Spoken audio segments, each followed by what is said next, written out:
All right, so this is the Afterburn when we take our comments and questions about the teaching today. And who's going to get us started? Rocky? You know, you talked about earlier how spoiled we are.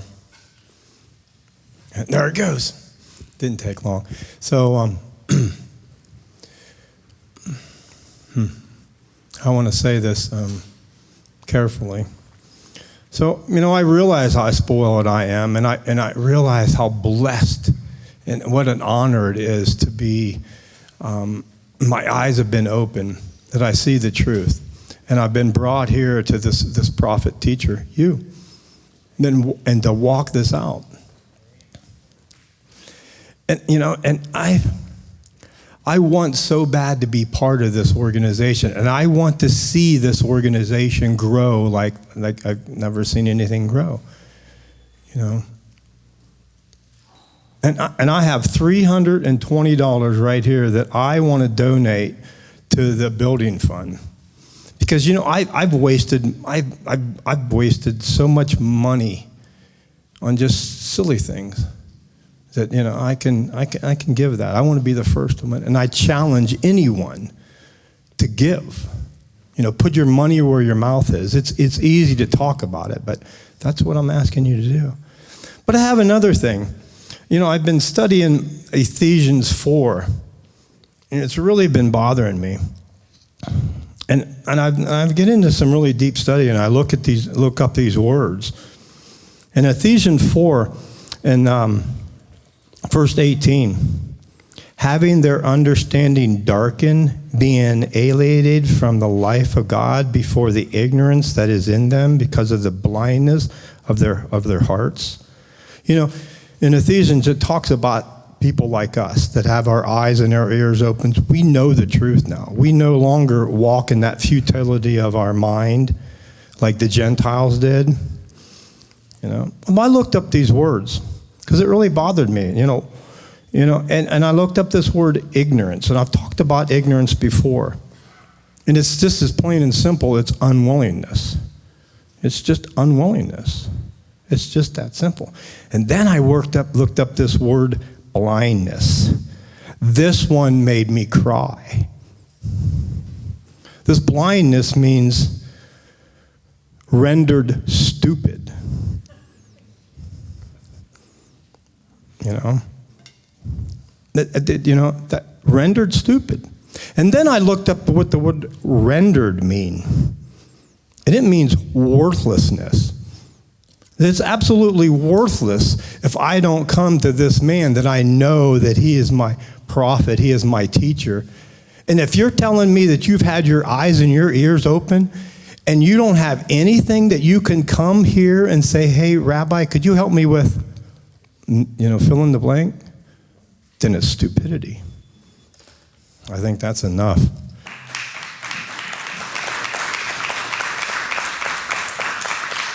And just for those that are, because Rocky's here a lot, so he's aware of some of the things we're doing, and he does help around the property. You know, we are in the process. We have an architect and have things that we're working on as far as the design for the new sanctuary, the new building, where we're going to move everything eventually on the other property. So if you want to, we do have a building fund. Look, we don't ask for anything. We make things aware, I guess, to you at some points, and that's why you see the different things you could check off on the donation envelopes. But we do have a building project that we're hoping to break ground with, you know, sometime into just barely into 2022. We had to wait for some survey stuff to get done and some other things to figure out what can go where on the property. We have 135 acres, a lot of room, but not anything I want to just go anywhere. Depends on how the ground is and the you know, what the topographical survey came back with, et cetera. So we now have most of that done. And so it's very exciting. At some point, I'm hoping to have something rendered that, you know, something you can look at and see, all right, so that you can get an idea of it. We can put it up on a screen and everything as far as with the property. You know, we did have some meetings with the architect where they laid some things out on a beautiful, huge map, you know, overhead view of the property. But it was before we got the survey. So now they're making adjustments, moving a few things around based on what the survey said, and we're going to get a new one to have that actually has things where they actually can go. Not too far off from what we originally hoped, so it really was good. And So anyway, so thank you, Rocky, for that. But just understand that, we will never be that ministry that wants to do something and wants to do it in our timing, so we're going to try to pressure you into funding it, okay? Elder Billy tells me about, congregations he's been a part of where they had, huge pressures to do the mortgage burning thing because they wanted to, get the mortgage paid off, or huge things to get something else done.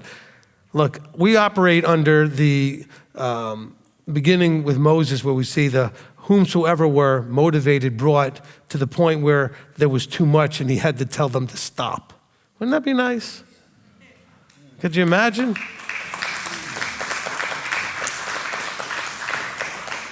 And so, it's a big project because we also needed to be able to handle the feasts and the 400, 500, 600 people that show up for those things.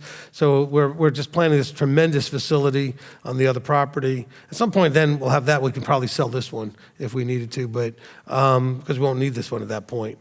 But just kind of keep that in prayer. We don't need. It'd be great to help us with the funding because it means that we'd be able to do it a little easier. So we're not soliciting, but I appreciate Rocky because he wants it to get done and wants to help support that, and I appreciate that very much. Okay, Michael. Shabbat Shalom, and thank you, Rabbi, for that teaching. And the part when you were talking to the teenagers about being spoiled and all that stuff we were saying to the teenagers, I could have used that about 22 years ago. Not just brushing up against my eardrums, like really hearing that, like in my mind, in my heart, understanding that and knowing that so I could take that forward into my life, because I am really far behind where I wanted to be and where I could see myself being, simply because I did not have the level of drive that I needed when I became a man. Okay, hold on, let me say something. Okay, first of all, there's no telling whether or not you would have received it at that age. A lot of the teenagers were busy talking and ignoring me anyway, and they're still doing it. And that's fine. They're wherever they are. I'm not mad at them. They're not ready. The thing is that I want you to not be disappointed that you sure could have used this 22 years ago, but be excited that because you're in a much more capable place, that knowing it now, you can do more effective things more quickly with it than you would have 22 years ago. Okay? A 17-year-old or 18-year-old with this information is going to take a good long time figuring it out and adapting and everything else. You can take stuff and put it into action immediately. Okay? So you can get much quicker results. Yeah, you should all clap for that because you could all do this. All right?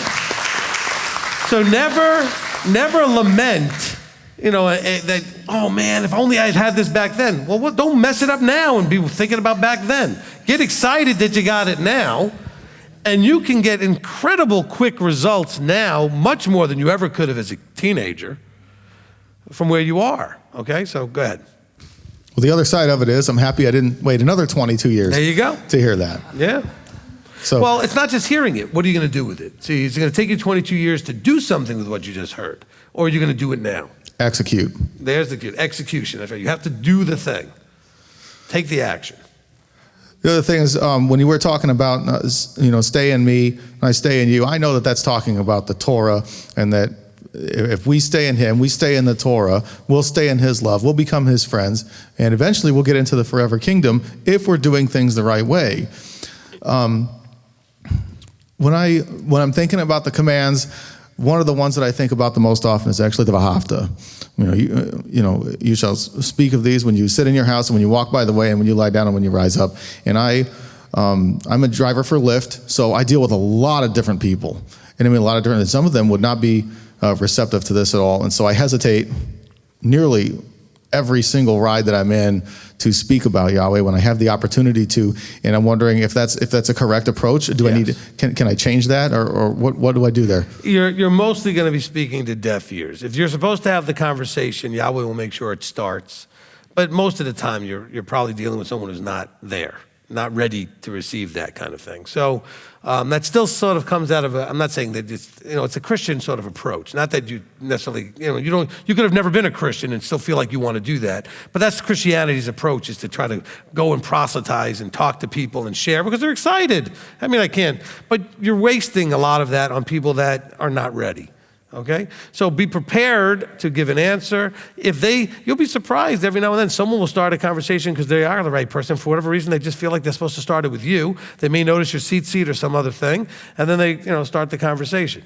Not that everybody, by the way, that notices your seat is actually that interested. They may just be curious what that stuff is hanging from your clothing. But, it'll happen organically is more what my point is. Okay? So, no, I wouldn't be doing that. And by the way, I want to change something you said just a little bit. We don't get there because we do the right things. He says when we make those. It's you're wanting to and making the effort to that gets you in. Okay, you don't have to have accomplished perfection. Okay, let's just be really clear about that. It's not that you get in when you get to the point where you're doing everything so well. At some point, he's going to let you say, that's enough for this life, you're good. But it's going to be based on where you are at that moment, and the real test is how, from a mindset, how much effort and desire are you putting towards wanting to be perfect? How important is that to you? Even though you fall short, we all do every day, right?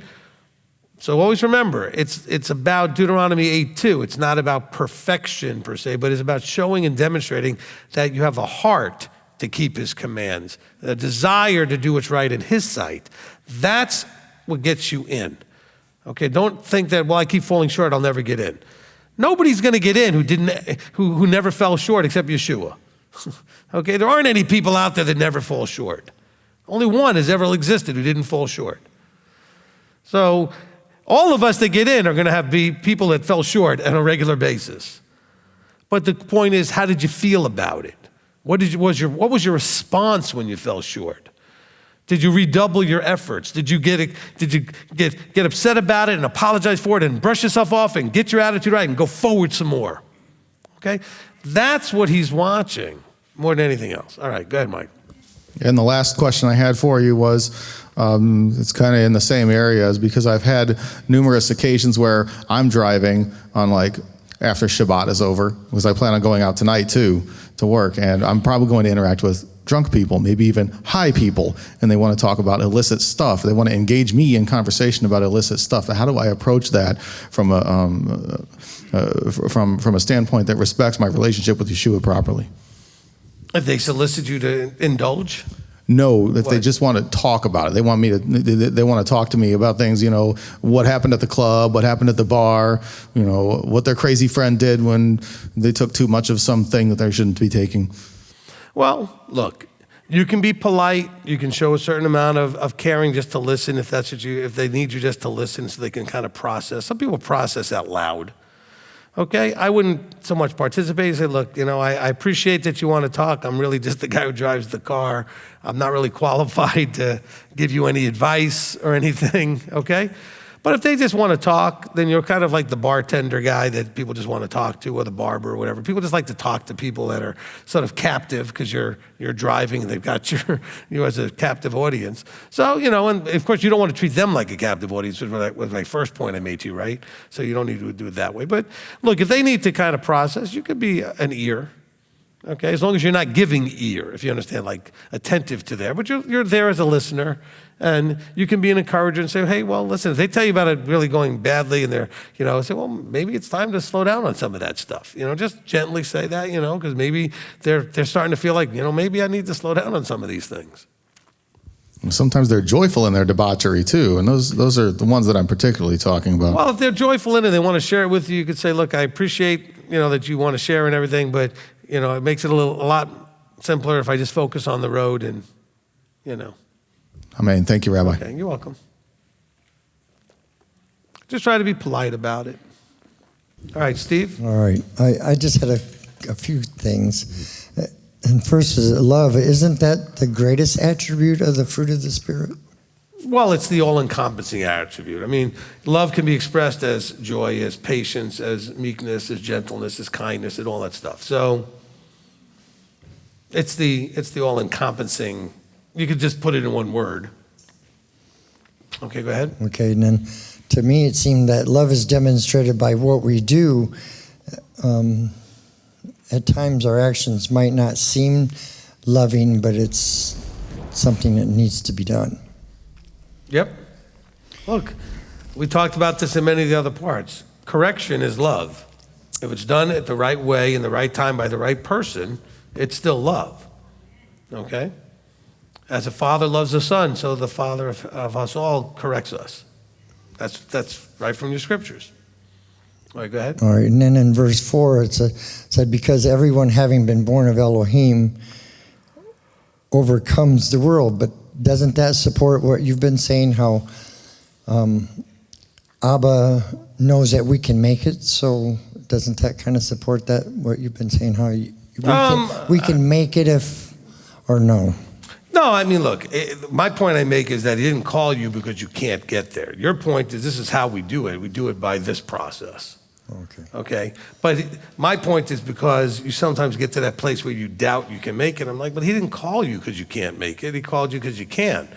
Doesn't mean you will, but he called you because you can. All right? Now, here he tells you more about how to get there, what it's going to take. But you need to constantly remember that he called you at the moment he did because you can do all this. There's nothing here you can't do. All right. And then I had a comment because you talked about our advantages, and I just wanted to say, if we allow our advantages to become entitlements, then they become a detriment. There you go. So, and then the pruning is a test that we should endure rather than look to escape. Yeah, I didn't really get to explain more detail on the pruning verse. Look, the pruning is basically when we prune a plant, it's grown quite a bit. But we know that if we don't prune it, it won't continue to grow like it could. The pruning helps it grow better, more full, right? Because you tend to get a more full response when you prune. And that's what Abba's doing. He's saying, okay, you've grown up to a point. Now we're going to kind of trim you up a little bit. We'll put you through, and then that's done through some trials and things that say there's some things that need to be cut away. Because what's pruning? Cutting away. So let's go ahead and bring to your attention some things that need to be cut away so that you can grow more. All right, so I'm glad we brought that up because that was part of the verse that I didn't get to really go into more detail about. All right, go ahead. All right, and then finally in John 15:4, it says, stay in me and he'll stay in us. So by that, it requires us to take the first action. Well, yes. I mean, technically the first action was him calling you, him opening your eyes. But you then have to respond to that. Nothing else happens until you respond. Okay? So it says, none comes as the Father draws. Well, the Father has to draw, but you still have to come. You have to, he draws you and you have to go. You have to respond. I mean, he could be waving at you and you just stand there. Some of you have kids like that, right? Come here! And they're like, what? Then finally they look up, it's like, I've been screaming for you for 5 minutes. And they still look at you like, so? So he has to do the drawing, but you have to respond. You have to then come to him. Okay, Taylor? I realize when I come up here, I speak really fast because I'm nervous, so I'm just going to try to slow down. And you think that's a challenge for me? Fast as I talk? Okay. I've never noticed, by the way. So. Okay. Verse 7 of 15, saying, if you stay in me and my words stay in you, you shall ask whatever you wish and it shall be done for you. With that, and I know that's like not some like how you said some magic way of like us getting something from Yahweh and what we ask, but I was seeing, is there like a, if this makes sense, is there like a time stamp on it, like for when he chooses to do what we ask? Like, if we're following him and we're following all his commands, is there like a certain point that he wants us to be at before he starts giving us what we ask? Does that make sense? Okay, I think the confusion, and it's my fault because I didn't explain this well enough, I guess. All right. It says that he'll give you whatever you ask. It doesn't say he's going to give it to you in the form you want. It doesn't say he's going to give it to you in the timing you want or in the way you want. Okay, he's going to give you what you're asking. Of course, because you're going to ask for something like healing or some sort of intervention in a problem or something, but he'll do it, he'll answer you and he'll give you what you want. But it may not be in the form that you want. So we have to be careful that we're not still turning into, if I ask him to heal me, he'll heal me. Well, you're asking for healing. You know, if he lets somebody who needs healing die, that may be part of the healing. In other words, he took them out of the pain, because really what you're asking for is I'm suffering. Okay? And you maybe want that. It depends on what this thing is. So, because a lot of people think like, okay, if I pray and he's going to do whatever I say, how come all these people pray all the time and they don't get healed, or they don't, especially when it comes to healing? Okay, or they don't get the job they really need, or whatever it is. Well, because the answer is not always going to come in the form that you want, but he's going to answer. And he's going to answer with what you actually need and what's going to actually help you, not what you think you want and what you think you need. He does know what you're asking, though. Okay, so it's just like he says, if you ask for a fish, he's not going to give you a stone. But you don't realize that you're asking for something and he's giving you something, but you just don't recognize that it actually is what you're asking for.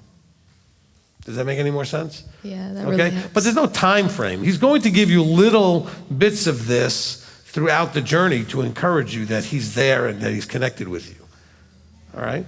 It's not like you get to a point where from then on, whatever you ask, But while you're staying in him, you'll ask things and he's going to do things that you want, but you're going to ask appropriately and for the things that are the right things to ask for. Okay? Okay. Thank you. And then I had, got to see what that was connected to. Yeah, 5. I'm the vine and you're the branches. Stay in me and I in him. He bears much fruit. Without me, you're able to do nothing. With that, how is that how you said like the fruits of the spirit, love, joy, peace, patience, all that. How is that different when someone tries to like in the world? I feel like people know how to have, peace and love and all what looks like the fruits of the spirit, but they're not following him. So what does that verse mean when it comes to that? It's like, it seems like they're able to do that even though they're not covenanted.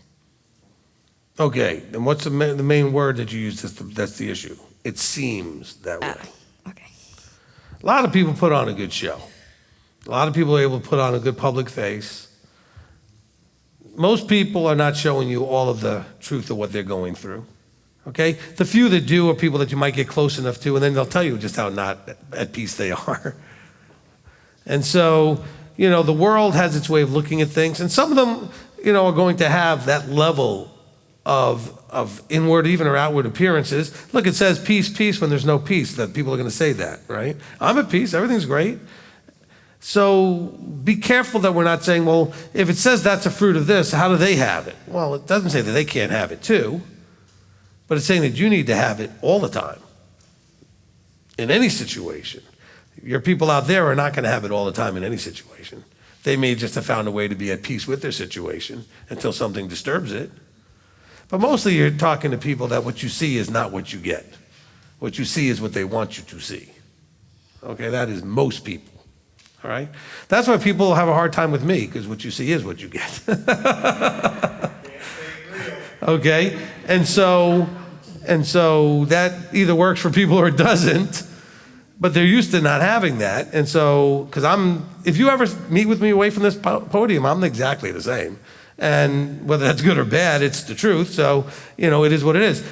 But a lot of people, they put on that show, okay?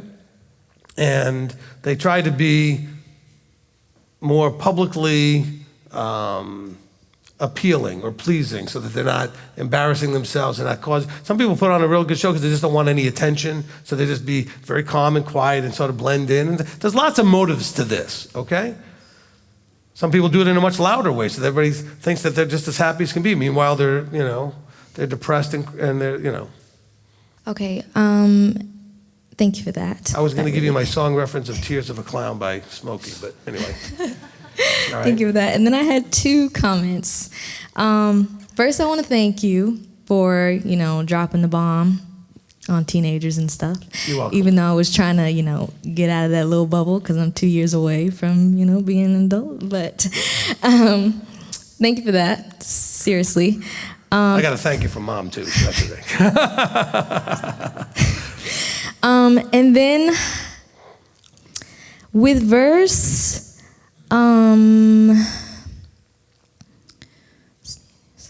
okay.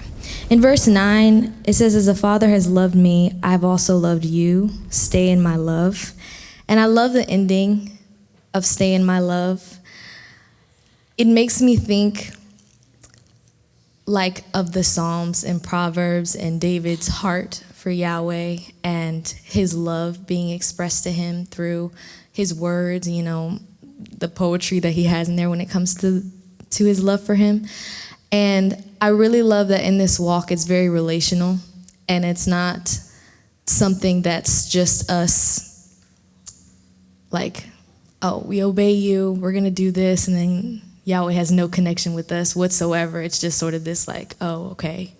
But it's like really him being responsive and being like, hey, I see you, I love you, and all that. And so I really love that. I just want to say that. Awesome. Look, I love, listen. Two things. One is, what I love is watching you grow into the comfort you're getting with the word and with it being a part of your life as an 18-year-old and seeing the questions that you ask. And, you know, that's a great example to others out there to see, you know, what it could look like when you're, you know, trying to make that transition into owning your relationship with him and understanding it for yourself, not just what maybe mom or whoever else, but you're trying to get this for you. And I really appreciate that very much, okay? And then the other thing is when it talks about stay in my love, you know, that sort of Christianized idea is that it's this sort of very ambiguous emotional thing. Stay in my love. Because we think of love as this feeling. It's the warm fuzzies of all of that. We don't think of it as he's describing here as a covenantal behavior. Okay, it's some sort of an emotion. Oh, I just love this, or I love you, and I love, it's just not connected to I love this thing that you do, or I love the way you treat me this way. It's got to have more than just some ambiguous emotion. And that's where they go often with this verse. He says, well, stay in my love. What does that mean? Well, he tells us. It tells us it has everything to do with covenant and everything to do with commandment keeping and guarding the commands, and that demonstrates the love. Because he says, if you guard my commands, you stay in my love. Well, that wasn't what I was thinking. No, because they don't tell you that in church. Because they don't know what his commands are. They want to just go to this part here where he says, love each other. That's it. Which could be done any way you want, as opposed to done the way the commandments tell you to do it. Okay? All the behaviors through the instruction of the word that tell you how to treat each other, that is loving. You know. All right, so thank you for that, Taylor. Okay, Rob, live stream. Okay, from Daphne Neighbors, says, how can we lay down our lives for our friends? Is there a way to look at that besides only literally dying to protect someone else's life? All right, so in our lives today, okay, when we get to the ultimate fulfillment of this, it would be literally being willing to lay down your life for someone. In other words, there are only 3 people in this world that I might do that for at this point, okay? My wife, my 2 children. There are maybe a few others I might do that for, but I mean, in other words, it's because of the depth of the love and the relationship. And we're supposed to get to the point where we would do that for each other. Okay, but we some of us don't even like each other, let alone, you know, some of us mostly don't even know each other to even know if we like each other. So ultimately, we're supposed to be getting to that point where we know each other well enough that we would be willing to do that for the other person. That takes a relationship being developed on that level. Now, so what would it really look like today until we get there? Well, it starts with esteeming others above yourselves. In other words, putting somebody else's wants and needs and desires above your own. Okay? That's the way we practice going in that direction. And then, of course, seeking to understand people and to find out what would be appealing about them. And I don't mean appealing in a relationship way like dating or something. I mean, you know, somebody, you know, might look at it and go, I don't think I'd like to be friends with them. Well, let's figure out what is great about them. I'm going to call them. There's got to be something of value there that you don't see. It's just like they probably don't see it in you. So maybe go sit down and spend some time with the people, especially the ones that maybe you're not as comfortable to go talk to, and get to know them. And give them the gift of your attention and your interest. That's a gift. Okay? You know, some of you probably, I don't know how many would be out there, but most of us are not that good at this part of the relationship building. So the ones that you watch do that, you're probably envious on some level of how certain people just seem to be able to sit down with anybody. And you know what they're doing? They're genuinely interested. That's all it takes. I've observed people do this. I'm not good at this because I don't care. And I'm not interested. But I have to work on that. I told you what you see is what you get. Okay. I think my wife is finally beyond the point of thinking, I can't believe you just said that, because she's just sitting there going, yep, you know. But I also realize that's why I don't have the relationships that I want, because I have to learn to actually show interest in somebody and their story and where they're coming from and whatever it is, okay? And I actually do get to practice that during counseling to some degree, because I have to listen to what their stuff is that's going on. And I have to have enough interest to pay attention, to follow along, so I can give the counsel, okay? So if you want to really get ultimately to this place, it starts off by learning to actually be interested in other people, okay? Mostly we're interested if they match up with us in something. And then if they do, those are the things we'll talk about. Oh, we match up on a hobby, we match up on movies we like, we match up on something, right? Then that's what no, just be interested in them no matter what it is, even if you don't match up at all. Just learn to show interest, okay? Okay, and the way you do that is when you get together, you talk less about you and let them talk about themselves. Now, if you're both trying to do that, nobody's gonna talk. So you take turns. Okay, if you both are waiting to try to get the other one to talk, so then say, okay, tell you what, why don't we take turns? You go ahead and say something, tell me, and then I'll talk. But really, if you tend to only talk about yourself, maybe because you're nervous, you're uncomfortable, whatever, you don't know what else to do, then you're not going to get to know them at all. Let them talk, let them share. Show interest. Now, I know you're all thinking, but Rabbi, you don't do any of that stuff. I know, I'm talking to me first. Okay? All right? All right. So, and you got to learn to be honest and blunt. Look, I understand where my problem is. And it's not that I don't care. I love all of you, and I would do anything for you, and I put in the work because I do. I just am wired in a certain way, because if I got too emotionally attached to all of you, it would hurt every time the things that go sideways happen would hurt too much. Because it would be not only the hurt of it happening, but the fact that it's happened so many times. And you can't have it not happen in leadership where people are going to disappoint you, backstab you, talk about you, leave you, whatever. All right? And so you have to have a certain disconnect there, but then it also makes it harder to have the deeper relationships. So it's kind of a, catch-22. Maybe that's why at this point Abba allowed me to start off without any blue, because it's the blue that's great for that. I mean, I know you hear me pick on that all the time, but that's the best part about the blue. You guys want relationships, and you want that intimacy, and you care about people, and you want to know about them, and you want the stories. If we watch an event, like my wife and I remember we were watching something on the Olympics. I want to see the event, and I want to see somebody win or lose or whatever. She likes when they go to the person's hometown and tell the story about their life and everything. I'm wanting to fast forward through that, But that's the blue side versus the red side. I want to see the result. Run the race. I want to see who won. That's it. Oh, no, we want to take you back in here as a little child, how this person overcame this thing and then went into... I don't care. Okay. And meanwhile, she's sitting there going, oh, as she's hearing the story and all that. And that doesn't make one of us right or wrong. It's just that I don't have that part, right? That's part of my damage and brokenness or handicap. Because that's the appropriate thing to feel, and I just don't have that, right? Okay, it's not that I don't have any emotions or feelings and that, but it takes a lot to kind of connect that with only a few people. And so I'm working on that actively. Okay, and there are people who've seen me go out sometimes after services, or whatever, when we go out, and I will interact and do a little bit more better socially and things. But that does take an effort from me because it doesn't come naturally.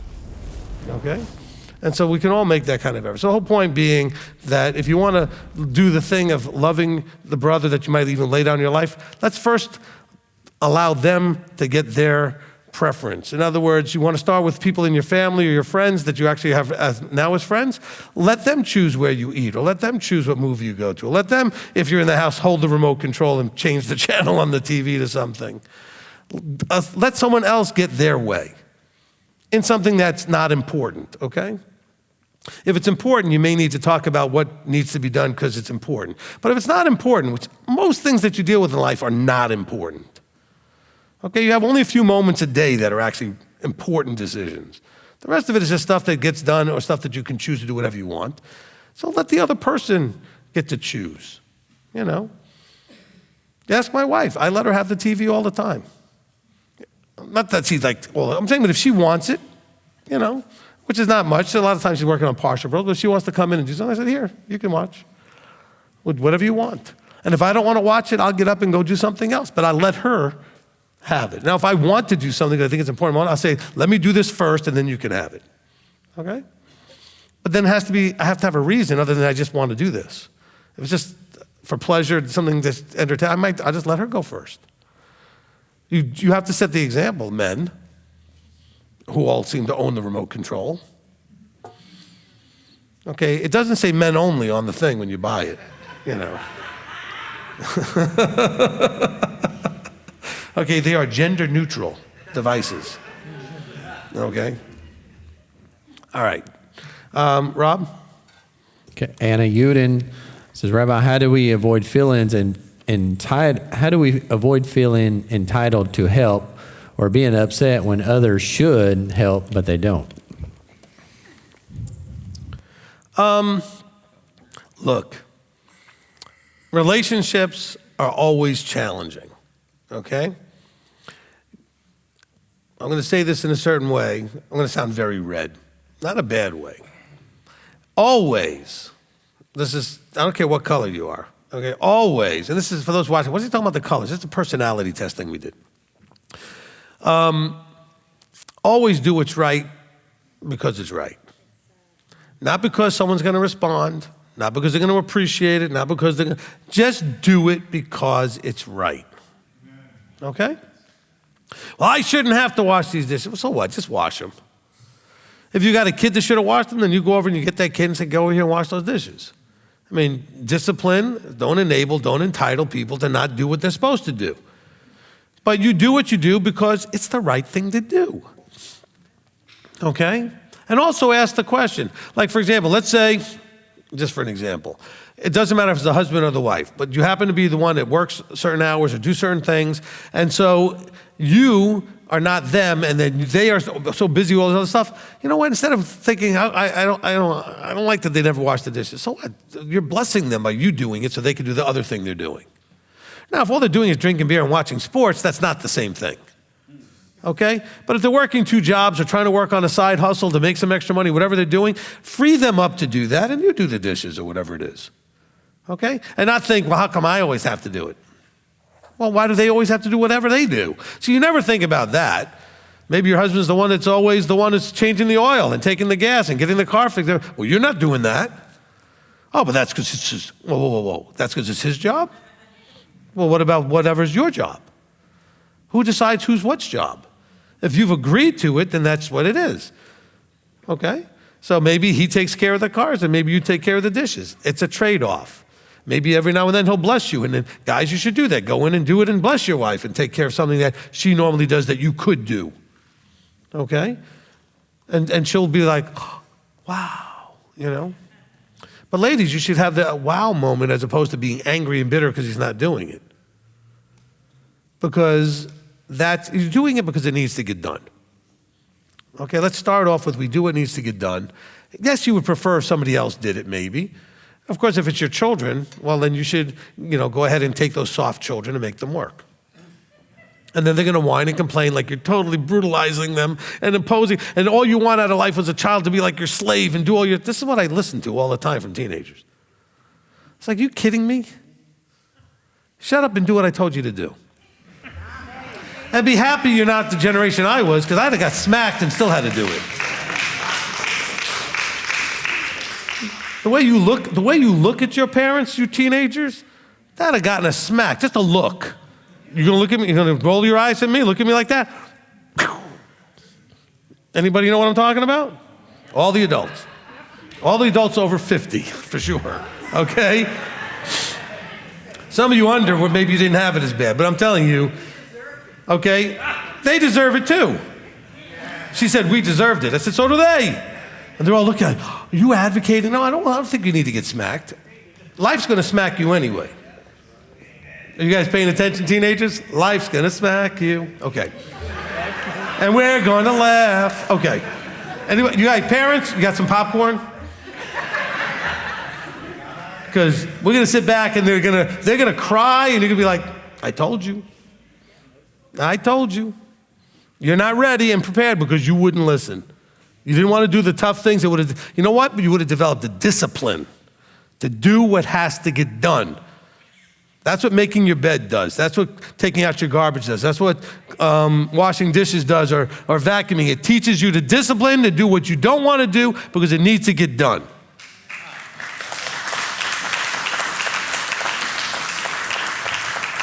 And our children are completely undisciplined. In other words, they're like, oh no, we're not unruly. No, I didn't say that kind of undisciplined. I mean, you don't have the discipline, which means the ability to do or make yourself do what you don't want to do because you need to get it done. That's called discipline. All you're going to do is roll your eyes and make a face. But you know what? You're not going to like that if you come to me and ask me for something. If you're my kid and I roll my eyes and make a face because you want me to buy you something or take you somewhere, I'm like, that's inconvenient to me. They're going to be like, oh. What you expect me to do. And you expect me to do it with a smile and you know, because you're so enabled and so entitled and soft. Terribly soft. And then what happens is, and it's been generational, because I got 30-year-olds and 40-year-olds that are soft like crazy.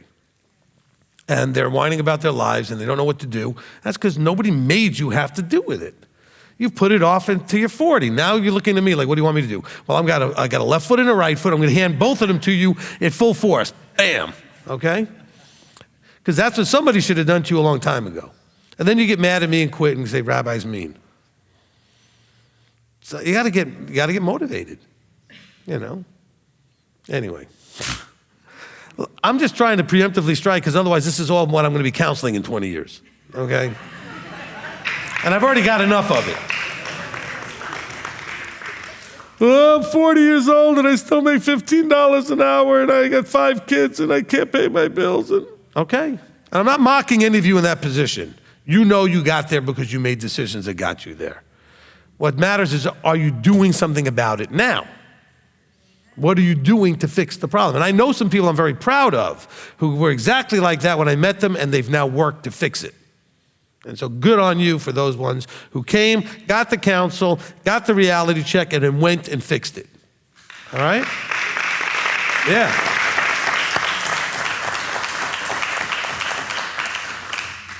Okay? Everybody who didn't get raised with a silver spoon in their mouth has what they have that you don't have because they earned it. They did things you're not willing to do or weren't, at least up to this point. But there's nothing they did that you can't do. It takes discipline. It means doing things you didn't want to do. Okay? I get up on Saturday, every second Saturday of the month, to be here for 10 o'clock so I could be on a live stream, and it's not something I want to do. In other words, it's not that I don't want to stream and do the Zone 2 meetings. I have no interest in getting up because I like to work late and get up later, and then I have to get up earlier, get set, get going. It's not my preference. But it's the right thing to do. It's for the goals that I have to be submitted to him for providing you with whatever. So I do it. Okay, and after services today, I'm sure I'll be counseling people till 10 or 11 at night, even though I've been working since 10 o'clock this morning. And I'm not asking for any empathy, sympathy, or any like, oh, be all impressed with me. I'm just showing you I lead by example. All right?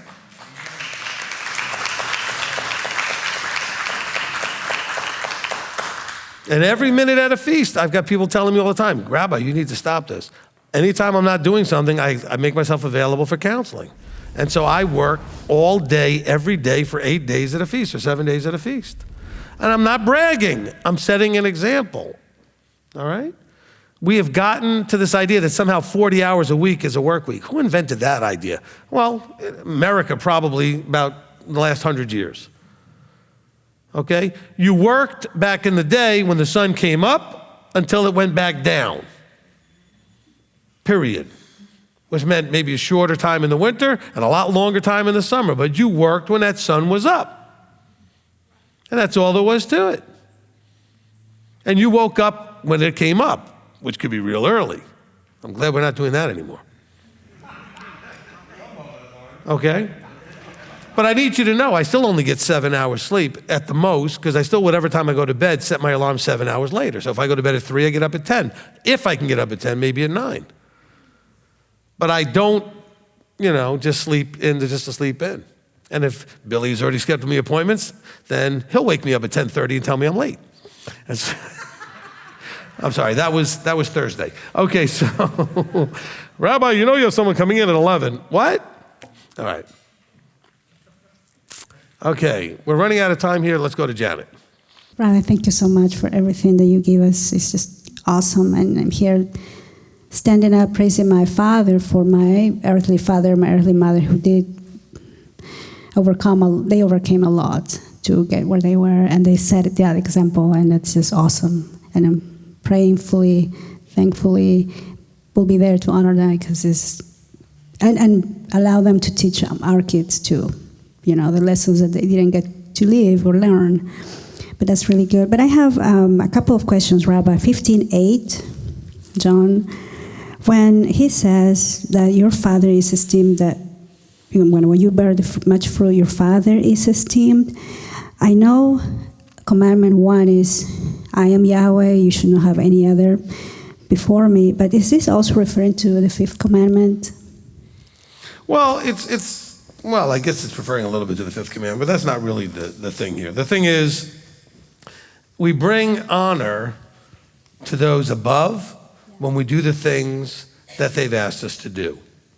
So he says here, it brings my father esteem when you bear fruit, and then you are my taught ones, because my father sent me here with the task of making taught ones. And so when you do what I was sent here to do, you bring the father honor. You also bring the teacher honor, so you bring Yeshua honor, because you're demonstrating that what was the task that was given to do got done, okay? And that brings the honor. So it's not just about the 5th commandment, honoring mother and father, and that he's our heavenly father, but the idea is that he's specifically talking about the student role. When you do what I've taught you, and you are my students, this brings honor to the Father, because that's what he sent me here to do. Okay? Good. Thank you. You're welcome. 15:11, when I read it, when it says, these words I have spoken to you so that my joy might be in you and that your joy might be complete. And then I started thinking joy, but also peace. So you're saying, peace be with you. And then I started thinking about all the other aspects of the fruit of the Ruach. And I thought that when we are in the path, following him and doing what he says, it's almost like we get filled with all that, with joy and peace and kindness and goodness. It's almost like a byproduct of our walk, because It's not almost, it is. But yeah, yes, and I wanted to verify that. It is a byproduct of the walk, yeah. Okay, so I'm reading it right. Okay, great, awesome. Yeah. Then my last question is, John 15:15. It's more of a comment, but I also have a follow-up question. 15, when it says, no one has greater love. No, that's 13. No longer do I call you servants, for a servant does not know what his master is doing, but I have called you friends. For all teachings which I heard from my Father, I have made known to you. And I thought about Abraham when Yahweh appeared to him before he went to Sodom and Gomorrah. And I think he was kind of asking that. I don't have the verse, but it's from what I remember, he was asking, should I let him know my plan? Is that correct? Yeah, And that was Sodom and Gomorrah. yes, Yeah. yes. And I thought about how highly esteemed Abraham was before Yahweh's eyes. And maybe that even friendship was there, right? And even with Moshe. And so I was thinking about that particular part of the Parsha. Is that a foreshadow of whenever Yeshua comes back? And because, he went to rule, right, to bring fire and sulfur and all that to the cities.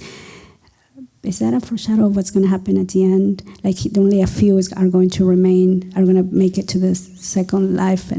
Well, I think it's going to be more than that. But I mean, there's going to be, with the Gog and Magog war that happens at the end when Satan is released, we'll see how many turn and don't make it. But the book of Revelation gives us some hints as to what that looks like and what kind of numbers that might be.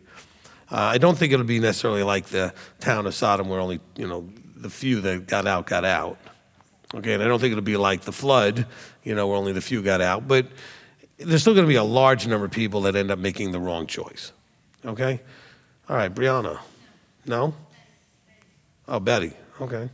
Thank you, Rabbi. One of the verses you were reading about how he thinks of us as friends, I was wondering, there's a verse, I don't know where it's at in the New Testament, it talks about being joint heirs with Messiah. Okay, first of all, let's just say he doesn't say in the verses how he thinks of us as friends. He says, if we do certain things, he will think of us as friends. Yes. I was wondering if it's, for me, I was thinking, I don't want to be just his friend. I want to be considered family, Yeshua is his family. And to have there a are mind. verses for that too. The verse that says that you are brothers and sisters and we are family. So it has layers of depth of understanding of relationship. And in one layer he talks about friends. Another layer he talks about brothers or sisters. Another layer he talks about the father, son. So he's giving you depth of layers of understanding. So all of that will be there. Well, I was just wondering, because my thought was, if I become more Yeshua-like, and I become more like him,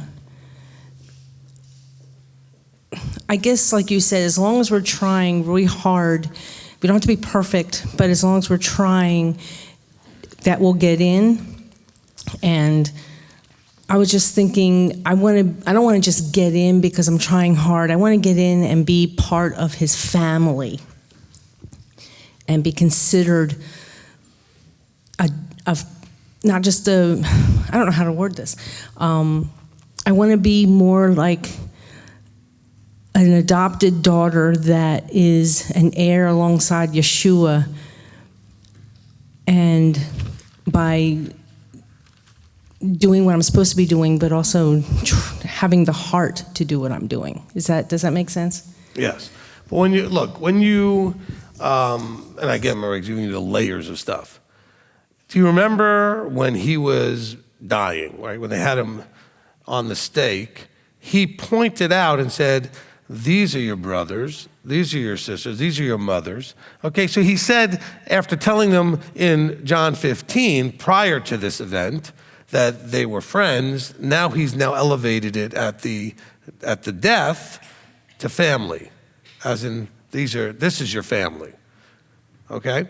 And so that's really where we ultimately end up. So he's giving us depths of layers of understanding, okay? So I don't think that when you say, well, I feel fine about being called a friend, but I want more. Well, more is there, although you should be satisfied with friend, but that's, I'm just saying whatever he decides to do, why would we have, start whining about it? But not that you were whining. But do you understand what I'm saying? But you do get more anyway. We're going to get all of that anyway. But let's be careful that we don't get past hey, if he says friends, I'm good to just be friends. That's, whatever he says, if that works, that's great for me. That's his choice, okay? All right, who's next? Brianna? Hi. My daughter in whom I'm well pleased.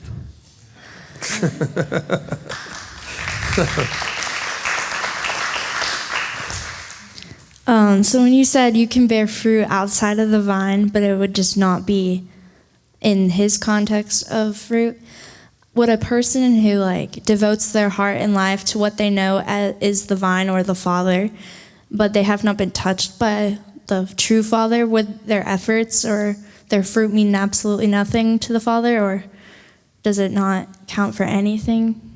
Well, that's a tough question. Not tough to answer, but the answer is kind of tough. The people that said, Lord, Lord, are exactly those people, okay? They went to Messiah. They said, we bore all this fruit in your name, right? We did all these things in your name. And no, it didn't count for anything. He said, get away from me, you workers of iniquity, okay? You doing lawlessness.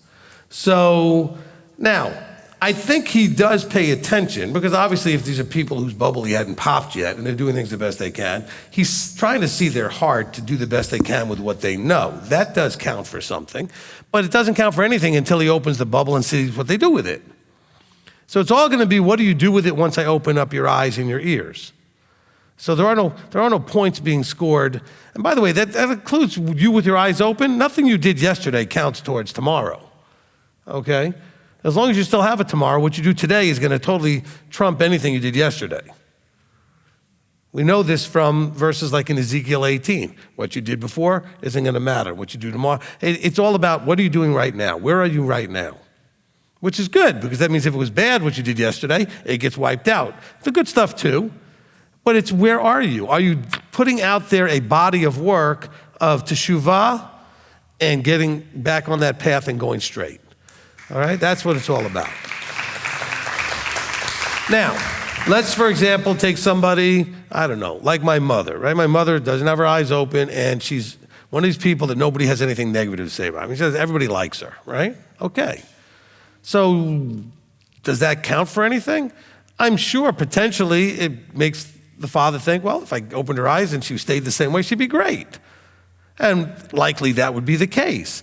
But it doesn't get her any advantage. She's going to have her eyes open and still have to do like everybody else did. But it may be a little bit easier for her in some ways because she's already a reasonably nice person who doesn't do things to hurt people's feelings and all these other things. You know what I'm saying? Because you all know people like that. Man, they're such great people, but they don't get it. Well, then when they get it, it might be a lot easier for them because they already got the harder part down, being a good person, being a person who cares about other people and tries not to hurt them and other things like that. You know, you got your obnoxious jerks out there going to have a harder time. I mean, even if they're in the body, so to speak, at the moment, keeping the commandments, that's not enough. He's not going to let you in acting like that just because you keep the Sabbath and keep the feast and don't eat pork. So what? You're still a jerk. Well, there are people like that. You know them, okay? And so it's going to take more than that. It's going to take both becoming a pleasant, fruit of the Spirit person. That's why I say the type of person Yahweh wants to live with forever is a person who keeps the commandments and walks in the fruit. Loving, gentle, kind, patient, right? Good. All these, you know, because normally you go love, joy, peace, patience. But let's go to the other things like kindness and goodness and gentleness. And if you don't have all of those, that's probably not going to work either. Okay? All right, Brianna. Thank you. And one quick comment. In 1 John 5, verse 4, you said that it's not only about the world, but how the world receives and responds to things. Mm-hmm. So I was thinking of the more I let this mind be me, the more I will react differently in situations that are either stressful or put me in a position that I usually react in a bad or not fruitful way or fruit of the Spirit way. And it tests me to see if I'm going to react in Yeshua-like way or the world-like way. And that really made me think of overcoming the world in a different way. So thank you. Amen. Amen. And you look beautiful, darling.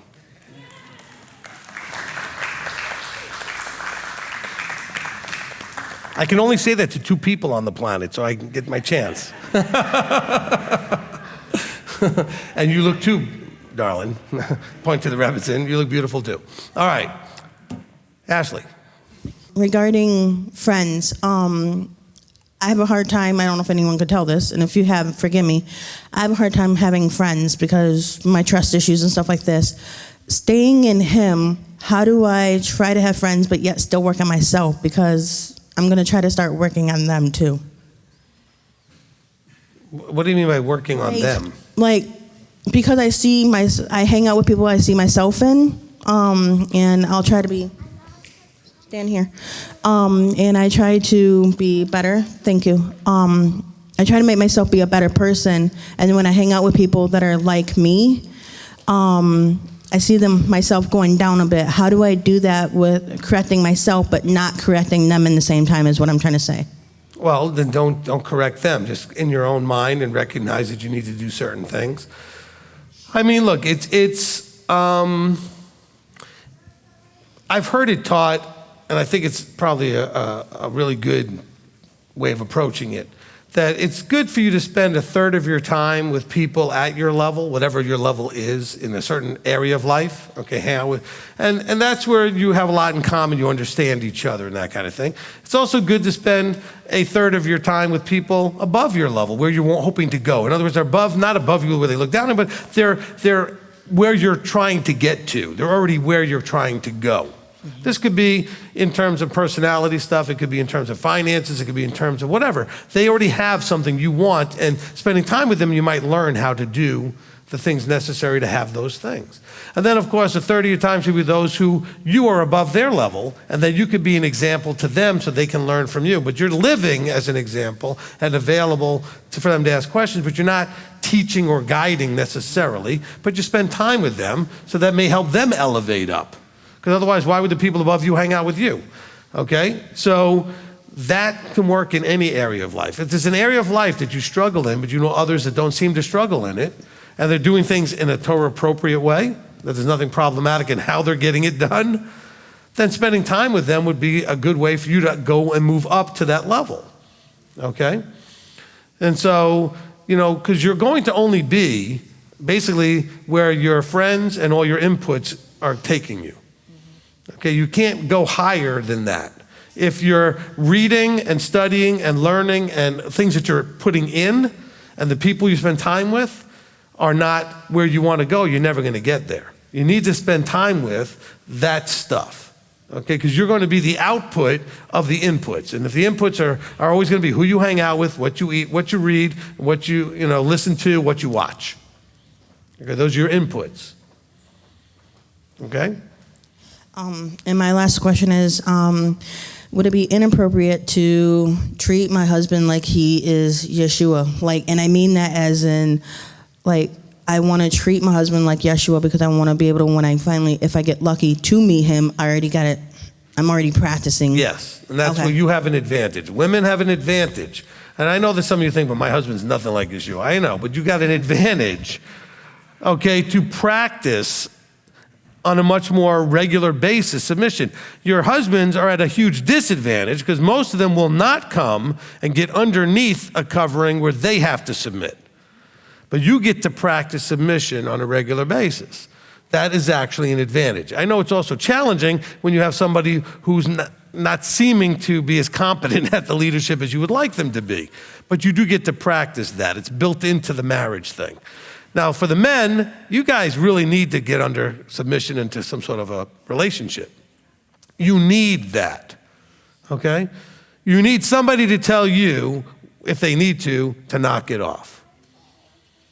And most of you don't have that because we get to be, I'm a man, nobody tells me what to do. Well, then how are you going to be listening to Yeshua or the Father? Okay? You should be thinking, I'm a man, I can't lead unless I follow. That would be a good way to look at it. How are you going to lead if you can't follow? Okay? You got to learn how to follow first. You can't expect somebody to do what you're not doing. You can't. Okay, so let's go ahead and close this up.